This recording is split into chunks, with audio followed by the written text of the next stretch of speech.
today actually just to learn about our policy, particularly with this big construction boom that's taking place in the city of Boston. I am a big supporter of Boston jobs for Boston residents, and when I see in my neighborhoods that I have some union people that are not working, it's not right, particularly when I see these big projects happening all over the city.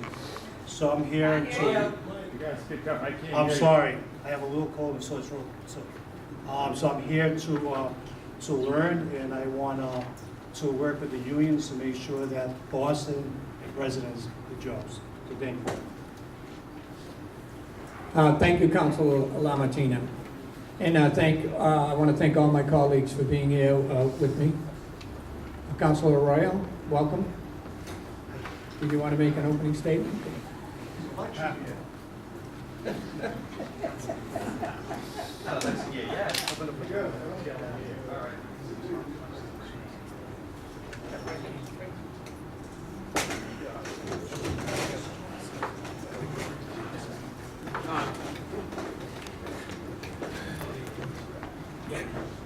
Councilor Arroyo. Thank you, Chairman Lenahan, and thank you, Council President Murphy, for calling for this and for doing it here in the community. And then we just get to the hearing. People, I think, are ready to testify and be heard. And I'm a strong supporter of the Boston resident job policy, and just hear from folks as they give that testimony, figure out how we could make sure it's Boston folks, people calling women, getting to work here in the project for Boston. Thank you. Thank you very much, Councilor Arroyo. All right, this time we'd like to give the administration an opportunity to say a few words. But before I do that, it just has to be stated to all here in the room that there's nobody that is not in favor on the Boston City Council of the residency job policy and its ordinance, and that we all push hard. That as the Chair of Economic Development, which I've been for over 5 years, this is the 4th hearing that I've held on this matter. We've virtually had one every single year to continue the progress. So I'm glad that we're out in the neighborhood and that we're hosting this hearing here today, right in one of Boston's finest neighborhoods. So without any further ado, I'd like to recognize both Christine Colley from the Boston Redevelopment Authority and Brooke Woodson, and give them an opportunity to make a presentation on the ordinance itself and the amount of progress that we've made in the years. Thank you. Thank you, Mr. Chairman, and thank you, Council President Murphy, for calling for this hearing on the Boston Resident Jobs Policy. As you say, this is a policy that everybody in the city of Boston embraces, from the community, number one, the passion, the commitment that we've seen over the last several years for this issue has really been unprecedented, and it's led to some great action on behalf of us as an administration and the city council, and I want to thank people for that advocacy. There has been a lot of positive momentum on this issue. We can talk about the city council and their action they took with Councilor Presley, Councilor Ross, with their ordinance to require the data that my office had been collecting, to put that data online so everyone can see how each and every contractor covered by the ordinance is doing. I see the Boston Employment Commission, which I also am the director of, they're using that information at the hearings now. So when contractors come in and say, well, we have a good track record or we can do better, the commission's right there to say, well, based on what we're seeing, no, you haven't done better, you need to do better. So this sort of pressure and cooperation from the council, the administration, but first and foremost from the community, has really seen some success on our projects. I can talk about some of the projects that have happened that have been great, such as the Croc Center right here in Dorchester, the B2 Police Station in Roxbury, Whittier Street Health Center, Sacred Heart Campus in Jamaica Plain. All these projects pretty much met or exceeded the goals for the Boston Resident Jobs Policy. We are entering a building boom right now, and it's incumbent upon everybody, all the stakeholders in place, to be very vigilant as when this building boom comes to be. One of the things I know right now is the Boston Building Trades has really stepped up also in the last few years. Someone mentioned about the Building Pathway Program, I think it was Councilor Baker. This is one of the most innovative programs in the country to get residents, minorities, women directly into the Boston trades with a chance to become an apprenticeship in a skilled trade, in a licensed trade. Not the typical, no offense to the carpenters or the laborers, but everyone seems to concentrate on those areas. We're talking about the mechanical crafts that the building trades have stepped up to create a pathway for people to participate in those trades and to build a career. So the building trades, they understand it. They understand this issue. I can't say historically that was always the case, and I think that's a reason for a lot of frustration, not just the building trades, but the contractors, the administration. But we are making progress. The thing about Boston is we do hear a lot about our goals and whether are met or not. Boston, if you look at other cities across the country, we have about the highest goals that I've seen of any city in the country. So there's frustration when you don't hit the 50% mark. But if you look at Los Angeles with their 30% goal, San Francisco with their 20% goal, New Haven, which we visit, which I believe had a 25 or 30% goal. 50%, we have a goal here that we're proud of. It's ambitious. It's not always easy to achieve. As someone said, we're monitoring about 150 projects at any given point.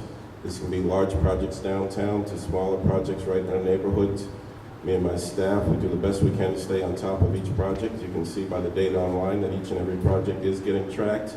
We go out and we do the site visits.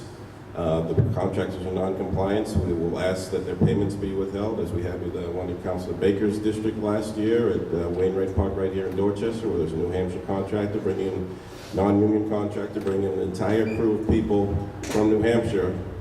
And we basically said to the Parks Department, do not pay them, and the project got shut down until they start hiring Boston residents. We've taken action on the Boston Employment Commission against contractors who have been out of compliance, and instead of having the money go into the city coffers, we worked out settlements where the money went to different neighborhood groups that support employment opportunities for Boston residents.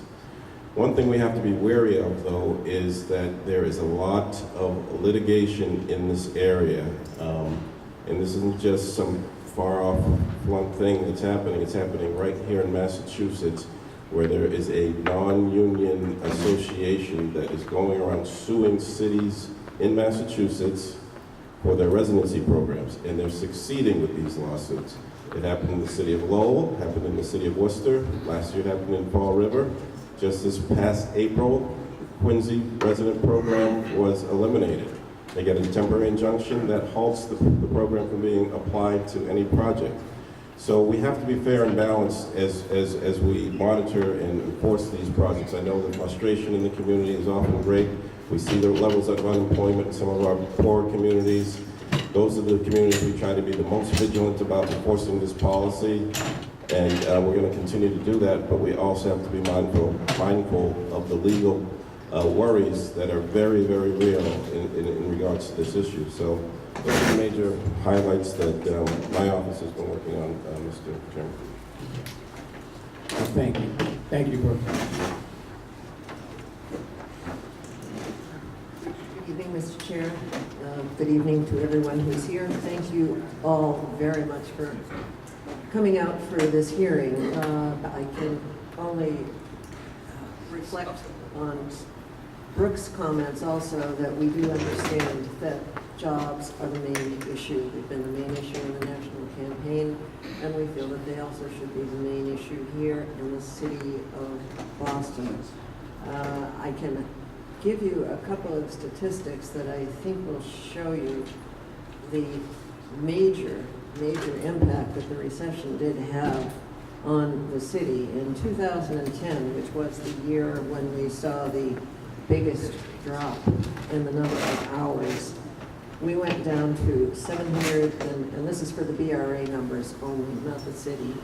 And just to further explain, the BRA, we monitor mainly the privately funded projects.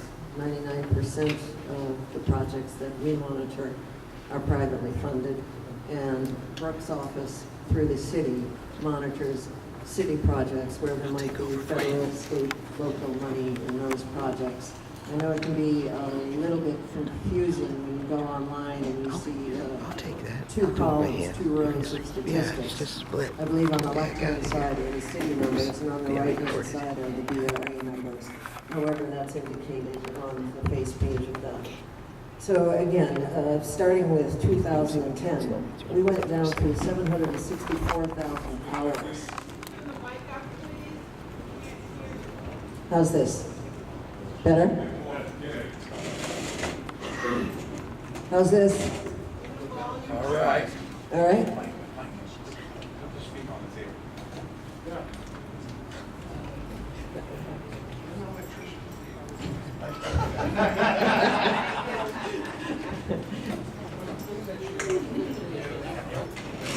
All right, let me try this. This is much better.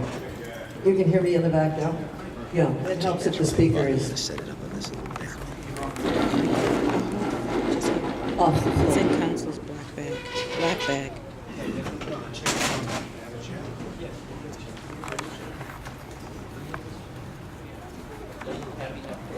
This is good. You can turn it on.